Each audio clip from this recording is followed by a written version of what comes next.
And since the dawn of time, we've had cycle players accusing beatdown players of being brain dead and no skill, and on the other side, beatdown players have always accused cycle players of being boosted and spam. Okay, I'm just gonna say this off the rip. In my opinion, cycle decks, cheaper elixir decks, are harder to use. Yes, it is, bro. Nice. It is. It is hard to use. Why? There is only one rule. Cause the cheap elixir one, bro, you have to put that old defense troops on the right side, on the right place. You feel me? On the right time. So for that, you must need skill. If you don't have any skill in the cheap elixir deck, bro, it's really hard to use. You feel me? What I'm premise saying of is, heavy decks like these being no skill kind of in a way makes sense when you think about it. Drop tank, drop support, drop spell, break tower. And the idea of cycle decks like these being spam makes sense as well. Like, I don't know what's going on here, and quite frankly I'm willing to bet my soul at the fact that the guy playing also has no clue what's happening, and it's so low elixir deck is also about on skill. Like if you don't have skill in the low elixir one, bro, it's really hard to win. just spamming random cards. To Bro, an look at the outsider, Mega Knight, this it's just argument jumping everywhere probably on the sounds field. like... But as a Clash Royale player, you must fall into one of these two groups. I'm here to present the case in a hopefully non-biased way and try to get the real answer of the question, cycle versus beatdown. Which one is actually... See, but that's where it's tough though, because some cycle decks, like, they're not really skillful to use. skillful? To answer this, we need to know how both archetypes work and what's the upsides of each of them. Beatdown decks tend to worry about how to break through and how to make a push that gets on tower, while cycle decks tend to worry about defending because their method of getting tower damage is more direct. In other words, beatdown decks rely more on macro skills like making decisions, counting card cycle, and potentially counting elixir. And cycle decks rely more on micro skills which involve more timing and position sensitive matters. Nice That's not skeletons to say activate cycle the king. decks don't need to count card cycles, cause you would be dumb to go Royal Hogs Archer. Okay, Bro, Evolute Valkyrie is really hard. The Evolute Valkyrie, bro, that's really hard. run a poll in the chat. What takes less skill? Cycle decks or beatdown decks? Queen. Less skill is a bit down deck, bro. Like you need too many skill and too much skill in the cycle decks, bro. Like the cheap elixir one, bro, you literally need skill. When they have Imjobaka in cycle. And I'm also not saying that beatdown decks don't need timing in their gameplay, it's just some skills matter more to some decks. Also, both archetypes But there is one more thing, bro. Cycle decks is really hard to defend. If someone has skill in the cycle decks, bro, it's really hard to defend. To see, you feel me? What I'm saying is, spam their win condition first play if bro, I really had these piggies, bro. Bro, like these piggies. Okay, wait. Let me show you, bro. Okay, bro, that piggies, bro, it's just, bro, royal piggies are crazy. I hate it. I hate that shit, bro. Like the fire piggies, bro. It's just like going all over my head. You feel me? What I'm saying is, can. People seem to accept something like Wall Breakers Minor as first play, but there's stigma around something like Lava Hound first play. I'm gonna go on around here and ask, how is Hog Rider Ice Golem first play acceptable, but Golem first play is somehow dirty and hated? Shouldn't it be the opposite, because Hog Rider Ice Golem require an immediate response and is cheaper so you can't punish it, while Golem first play is probably the easiest way for your opponent to lose their tower? Is this like some sort of a propaganda? Sorry, went off topic because double standards piss me off, but anyways, let's start with the advantage of cycle decks. The first advantage, homeland advantage. What I mean by this is if I play a typical giant push and count how long it stays on the enemy side, it will end up being too long that I can't fit the whole push over this voice line. But when I play a Hog Rider push, chances are the push is over before the voice line is, and I might literally have to leave some dead space over this voice line. The reason that's an advantage is obviously the more time you are on the enemy side, the more shots their tower does, which is basically just free DPS for them. Especially if they have King Tower activated, then it becomes extremely difficult to push and break through. Bro, and that's the other thing that doesn't get talked about enough about beatdown decks is you get countered so hard because it takes so long to kill a Golem or a P.E.K.K.A that they end up building such a massive, like, counter push every time. Like, It is. I don't know. This could be the main reason why inexperienced players struggle against siege decks, because it feels like they are playing without any towers. Besides tower advantage, you get to surround splash units and have more flexible options when it comes to positioning. Holy shit, bro. Like that Kelly, bro, that Skelly's hell best value.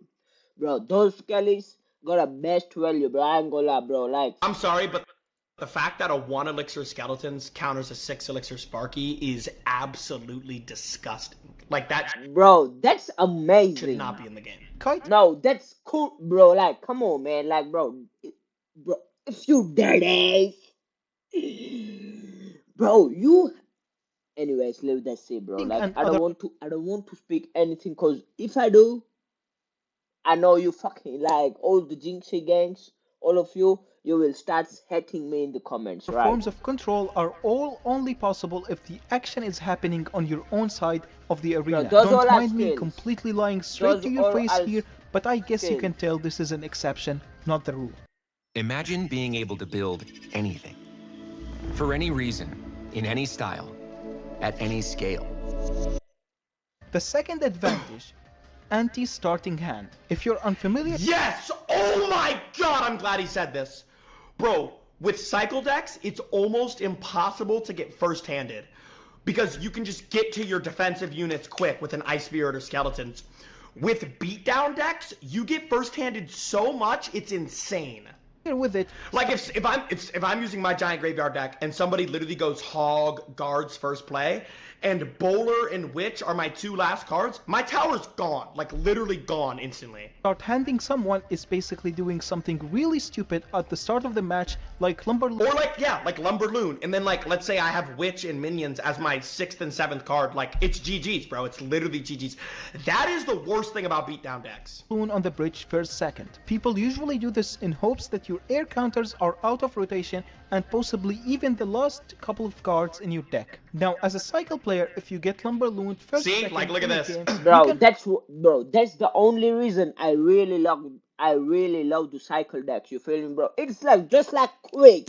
It's quick as a sign, you feel me, bro? It's like too quick. You just have to put all the troops on the right side, on the right place at the right time, you feel me? Look at the cheap difference. cards to get Even if his Tesla was his 7th card, see how he gets to it? Like, to your Bro, he literally got like lots of cards to defend the balloon. Tesla and stop the push with low or even no damage. But as a beatdown player, if your hand looks like this, then to be Nah, honest, bro, you just gotta cook.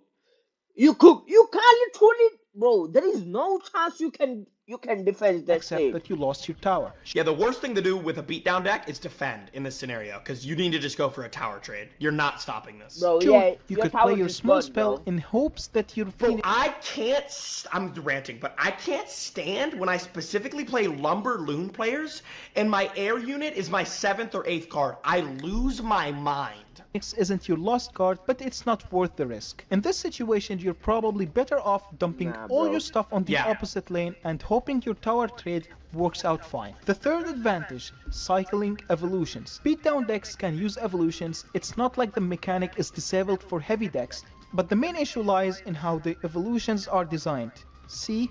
It literally has the word cycle in it. Taking Firecracker as an example, you start with a normal Firecracker and you Yeah. have to play it twice before getting to your evolved version of the card, and cycle decks can get back Look to at their this. Firecracker much quicker than a beatdown Holy deck. shit, look at how bro. quick Kind he's of getting to half it. solved by making beatdown cards like the Wizard only require 1 cycle, which makes it less of a problem, but realistically, it doesn't really solve the issue entirely. To be honest here, I didn't physically test while typing the script, but I'm almost 100% sure that getting to a 2-cycle Firecracker evolution as a cycle deck will be much easier than getting to a one-cycle wizard evolution as a beatdown deck would be. And if we compare a more extreme example like skeleton evolutions to royal recruit evolutions, it becomes much worse due to the cost difference as it's bigger than 3 Bro, the evos in this game that get absolutely cooked are the 4 elixir evos because they're not cheap to cycle, like for example like Valkyrie Lumberjack, and you have to cycle them twice, and the Inferno Dragon. Those are the ones that get cooked. Firecracker versus a 5 elixir wizard. Besides, what's stopping a cycle player from using wizard evolution and abusing the heck out of both his quick cycle and the fact that the wizard is more easy to evolve? And I don't think I have to explain why this is a big deal. We all know evolutions are just more broken versions of the card for the same cost. Evo skeletons are amazing, bro. For the 1 elixir, bro, that can give you literally too much value. The Evo skeletons are crazy as the thing in a 2.6 hog cycle. If you have it, bro, like that's one of the best thing. You feel me? Evo skeletons. Then another thing, you can use Evo snowball instead of the fireball if you want to, bro. That's a good deal as well, bro. That's a good So deal. playing more of them is a clear. Or I will say just like leave the snowball and you can use the cannon. Evo cannon is the best as well, bro. Advantage in the game. The fourth advantage, outcycling counters. Outcycling is a term used when you get, for example, your goblin barrel before they get their log.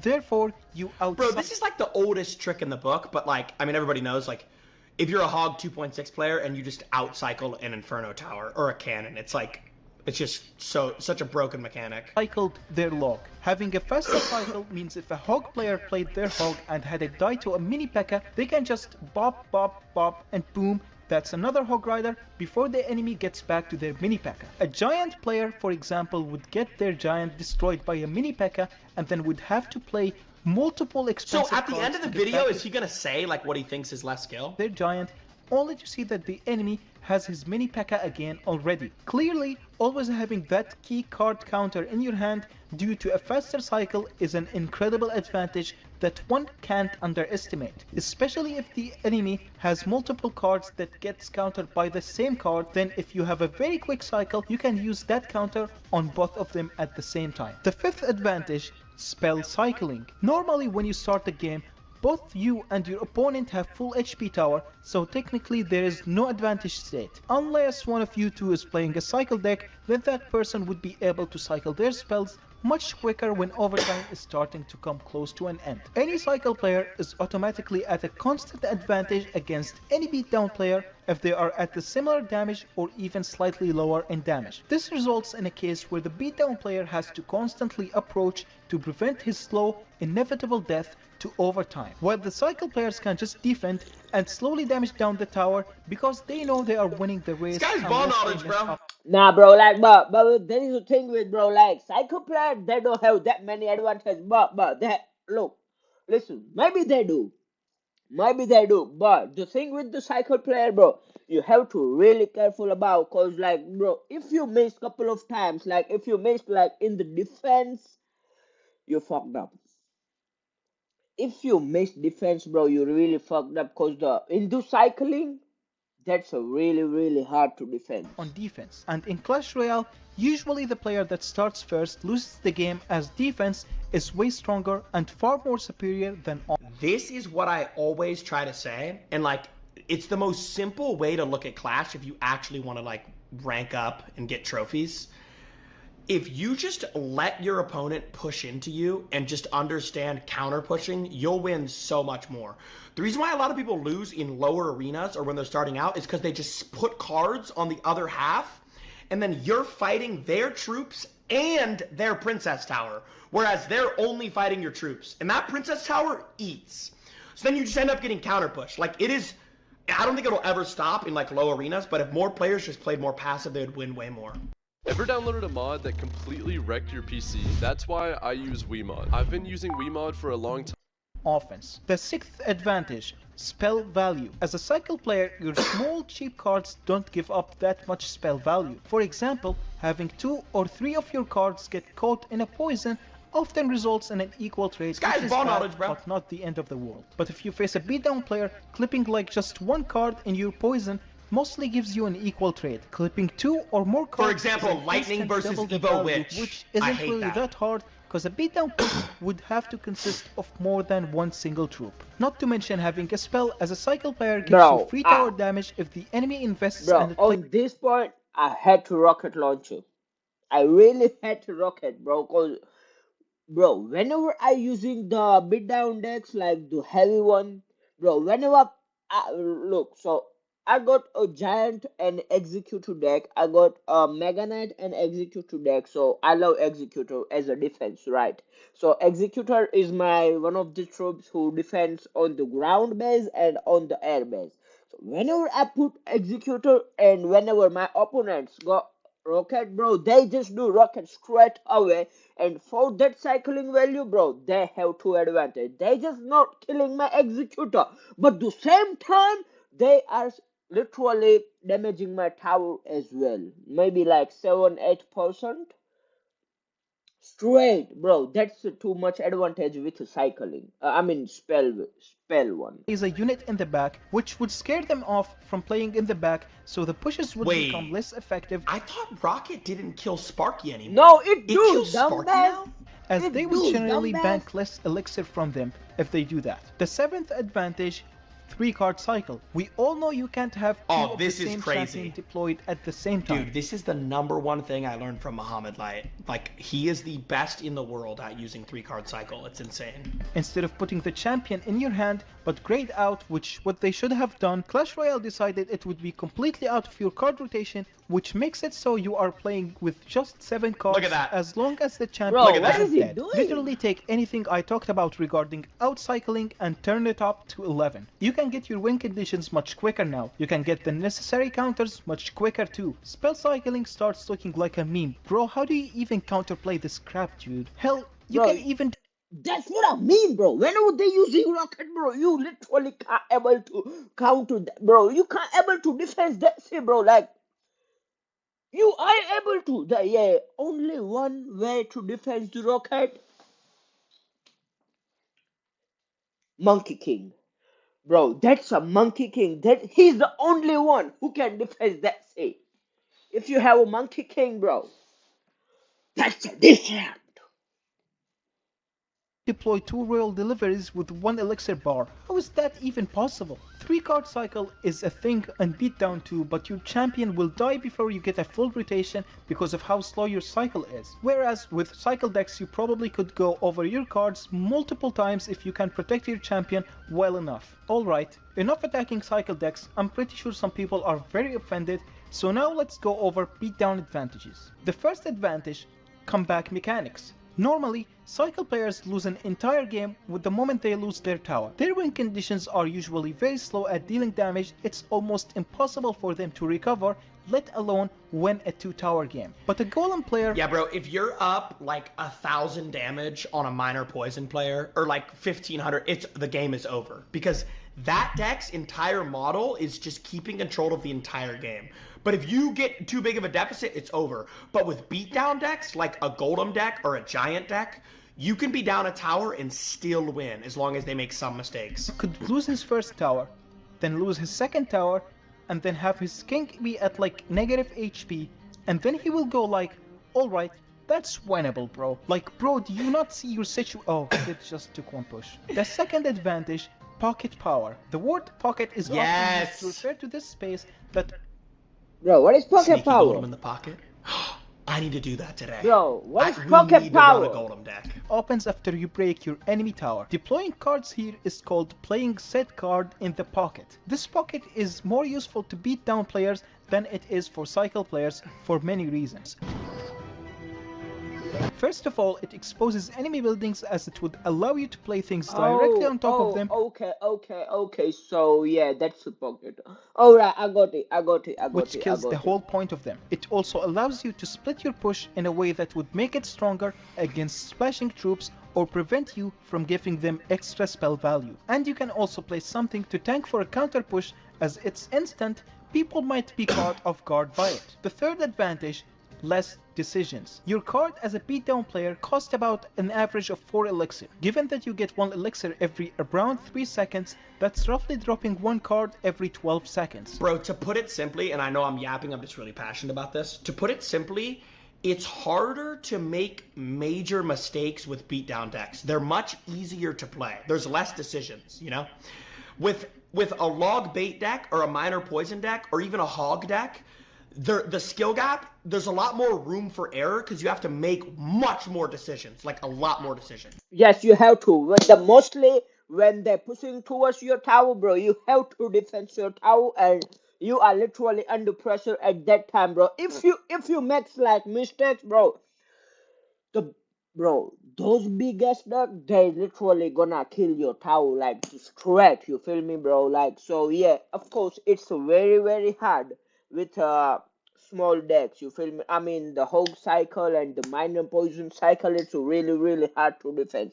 You have to defend so accurate on right time, right place. The less decisions you get to make during the match gives you time to think more about your strategy and kinda chill and relax. Compared to Cycle, where they play cards like 2 to 3 times more frequently than a beatdown player, you might need to play the game too much to have some interactions go on autopilot. This is also why it's easier to pick up a beatdown deck, because all you have to do against an average non-pro player is take a 3-card combo from some YouTuber and place them in a specific order. Sure, playing this stupidly against pros doesn't work, but most of the time, people don't care about ranks and want an easier deck to play. Also, playing cards thus frequently would mean you get less hurt by card drawing cooldown. Card drawing cooldown is the time it takes for you to receive your next card, and honestly it only becomes an issue when you are playing a very fast cycle deck and like an infinite elixir modifier. It may be a tiny bit noticeable in triple elixir if you have a quick deck like 2.6,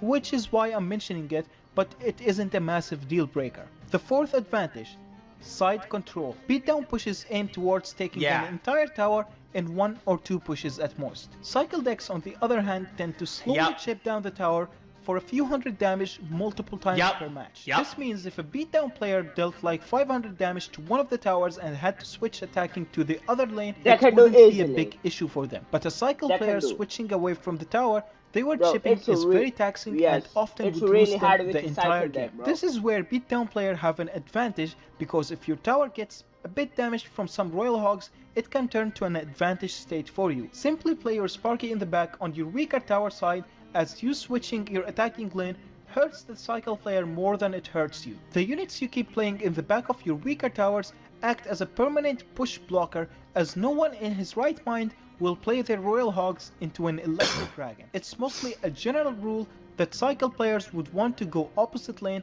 as they play a punish playstyle and would force a beatdown player to use their elixir on defense rather than offense. This whole trick falls apart if they have a spell that would get value on your defensive that rockets so just use, I don't know why, I have this memory that rockets didn't kill Sparkies back when I played. Am I right or am I wrong? No, I swear right, it would leave them on 1 HP. No, your head and think. Speaking of spells, in double and triple elixir you can force cycle players to keep defending the weaker tower side the whole time. While you might not break through or get any damage, your spells will provide more value, as it would be more likely for you to clip the tower and some defensive units, since they will have to deploy stuff to defend. And on the other end of the stick, they can't really clip your tower, as the fight is happening very far away from it. So if they want to spell cycle, they will end up having to rocket blanks and be very down on elixir from doing that, which is an auto win.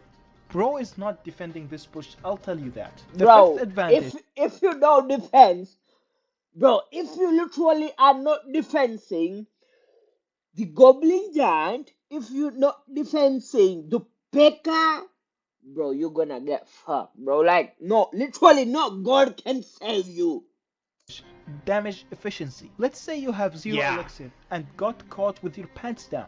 A cycle player will maybe play a princess at the bridge and get a few hits on your tower for around 700 damage before you get enough elixir to respawn. A beatdown player... But if you have an elixir lead with a beatdown deck, their whole tower's gone. Yeah. Bro, if you have the lead with elixir in the beatdown, bro, that's crazy. But the thing is, it's a very, very rare chance you can get a lead with elixir in the beatdown dog, because the beatdown dogs are really that much big. You feel me? What I'm saying is, It's a really can right play a chance, prince bro. or something to that extent, which would easily take down your entire tower on its own. The general idea I'm hinting at is at single elixir beatdown cards and decks have much higher damage potential if you catch a cycle player lacking. A single good spell exchange or an overcommitment from them and the game is all yours. You just gotta Look at know that. how to force out Nah, you such can't things. I stop say that shit, single bro. elixir because in double and triple elixir you can generate elixir very quickly, and we know that beatdown cards get countered easily for positive elixir trades. This logic is why beatdown matches are more likely to end at the 3-minute mark and not go to overtime, because most games end in a 1-0 score. Cycle decks tend to always go to overtime and be very time consuming archetype to play with when it comes to how long a game takes. For the average Joe like you and me, this means nothing. For top players it would arguably mean they get to play more games if the season is about to end, meaning they have better chances at pushing to the top. And I guess it Or makes tilting. pushing crown-related events easier, as That was beatdown funny, decks that was sometimes funny. can get 3 crowns and have faster games on average. Bro, Now that I'm done Evolution looking at Mega the is one upsides of the of both best things to do archetypes, that. here is my final judgment. Lava Hound decks are skill. Oh wait, he's going through it now. Okay, here we go. Let me rewind that. He's going through his final analysis. Types, here is my final judgment. Lava Hound decks are skill. Elixir Golem decks are skill. Golem decks are skill. And before any cycle player gets a stroke, 2.6 is skill. Yes, bro, that's what I mean. 2.6 is skill, cause I usually play 2.6, bro. I don't have like that max cards in the 2.6. I do have a max hog, I do have a max fireball, but still, I have to do is I have to upgrade all those cards in 2.6, cause I'm really doing practice every single day with 2.6. So yeah, but yeah, of course that's a skill, bro. Expo is skill.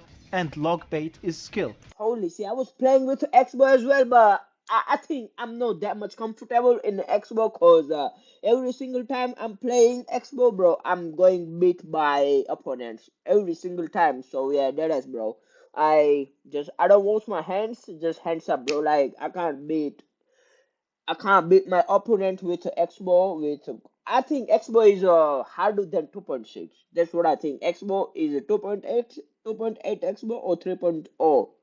That Expo deck is really hard. There isn't a single deck you can create in this game that is no skill, as the skill doesn't really depend on the deck you are running, but depends on another I can name a few.